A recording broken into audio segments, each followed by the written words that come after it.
See inventions like spray paint, the dishwasher, and the zipper.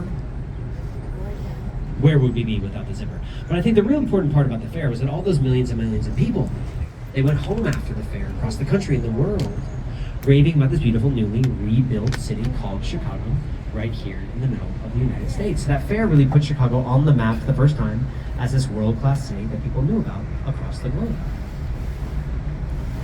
Speaking of world class, this building on the right may look familiar to you. This might remind you a bit of Marina City, the corn cob looking towers. That's because this is its sister building. This is River City, another circular, curvilinear concrete structure where you can have everything you need and live right above the river.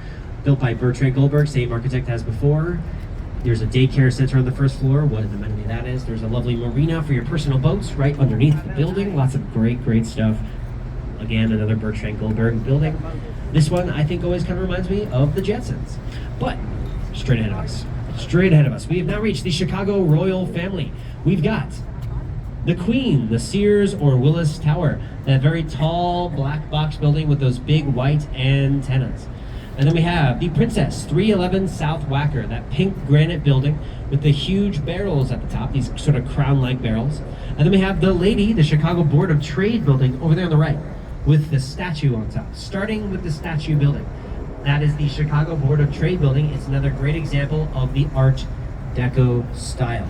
So again, deep dark windows, racing stripe vertical lines, the Indiana limestone tan color, and then that huge, beautiful statue. So the statue, first of all, it might remind you a bit of the Oscar statue, the Academy Award. That's because both statues are similarly faceless and they're both from the Art Deco period.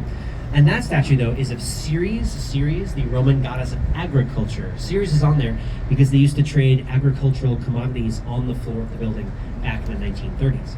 And that building, with the statue, if you can believe it, tallest in the city for a very long time, from 1930 to 1965. Then after 65, surpassed by many new buildings, eventually including 311 South Wacker, the pink building ahead of us with those huge barrels. So those barrels, to this day, they light them up at nighttime. Those are really iconic parts of the skyline now, these big glowing barrels at night. But they ran into this problem back in the 90s. This is kind of a weird story, but they used to light up the barrels so incredibly bright that it was confusing the migration patterns of birds. The lights used to be so incredibly bright, birds thought that tower was the moon, and they would fly into the building, fly around the building, get tired. Terrible, I know. But listen, Chicago, we love our bird friends, and we always learn from our mistakes. So nowadays, we do dim the lights. We dim the lights on that building, in every single building in Chicago, to allow birds safe migration during their migration seasons. Very Midwestern messages. But enough about birds. We've now reached the one, the only, the tallest tower in Chicago. Straight ahead, the Sears or Willis Tower. So let us rewind to 1974. Sears department store built the tallest building in the world at the time. Here in the Windy City, you're going to deal again with building sway. So to bring down the sway in that tower, they simply built 9 towers in one.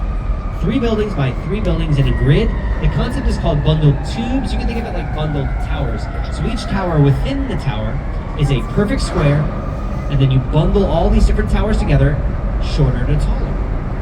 I'll show you exactly how it works right after we go underneath this bridge. It'll be very clear to parents.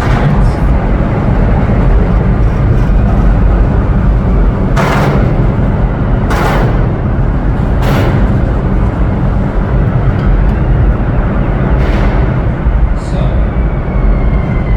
on the left is that shorter tower, and then it goes up in the center to a taller tower, back down on the right to a shorter tower, back up to a taller tower, and so on, sort of spiraling upward to those 2 tallest towers.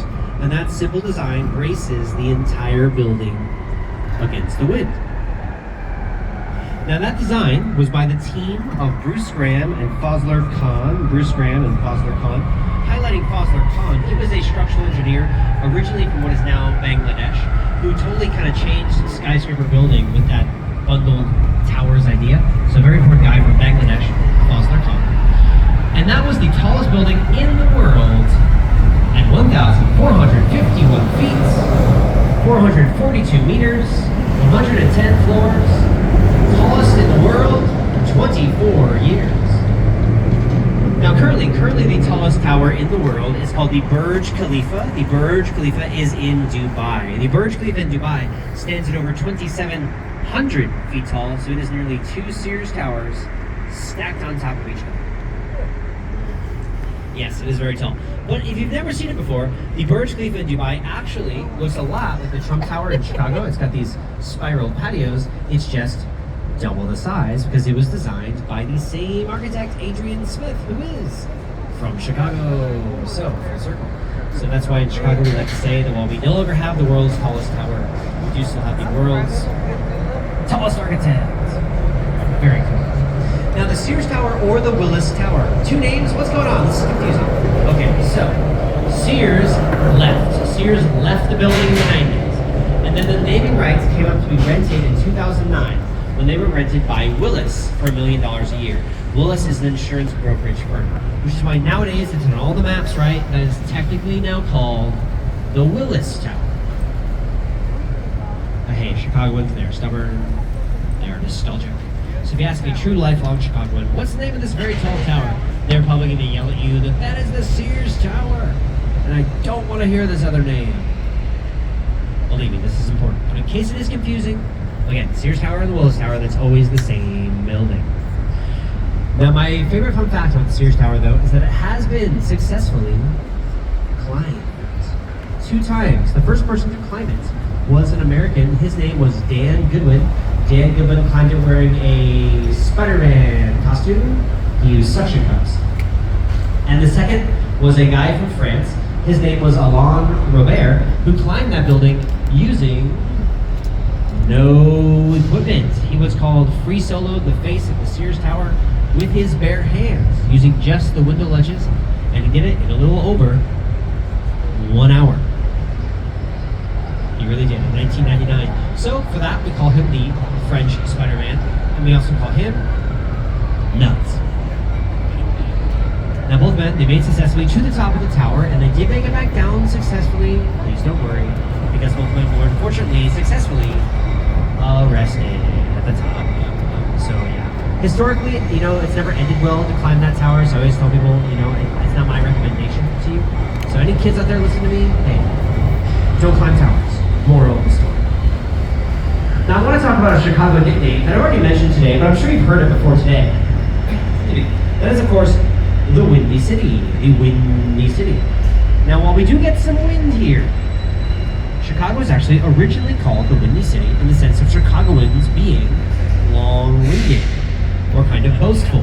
Now there is some historic debate about this, but allegedly, in the 1800s, Chicagoans were known to brag about Chicago, kind of talk a lot about how great the city was, and our politicians especially, were known to be very smooth-talking, slick. These politicians would sort of say anything to get things done for Chicago, and that's what led people in other cities to call Chicagoans windy or windbags. And hey, I have to say, in 2023, not that much has changed. Chicagoans, they still love to brag about their city. We love talking a lot about how amazing it is. And certainly an example of that right now. So we are windy in that sense as well. All right. The glorious Civic Opera Building. The Civic Opera Building is the 2nd largest opera in all of North America. This has over 3,600 seats. It's another giant Art Deco building, that's right, with a lot of Roman-like detail carved into the front of it. Like even how they spell building, you might notice that it looks like there's a V in building instead of a U. That's because in Latin, the U's look like V's. So it's to make it look like this authentic Roman opera house. I know, fooling everyone. Now it is a functioning opera house still. This is home to the Lyric Opera, the Lyric Opera of Chicago, one of over 200 theater companies that call Chicago home. Chicago, a really big theater city, big hub for the performing arts in general. Definitely recommend seeing a play, seeing live music, seeing a comedy show. We have amazing live art in Chicago, so definitely take advantage of that. Now I mentioned some nicknames. You have the Second City after the first one burned down. You got the Windy City after all the talking. But the actual name, Chicago, where does that come from? So the name Chicago comes from the Potawatomi people. The Potawatomi, one of many indigenous tribes to this area. excuse me, a great opportunity to recognize, acknowledge, and lift up the original inhabitants of this land, the original stewards of this land before European colonization, which include, among others, the Potawatomi, Kickapoo, Peoria, Kaskaskia, Miami, Ojibwe, Odawa. There are even more First Nations that lived and traversed through this area for many, many, many years.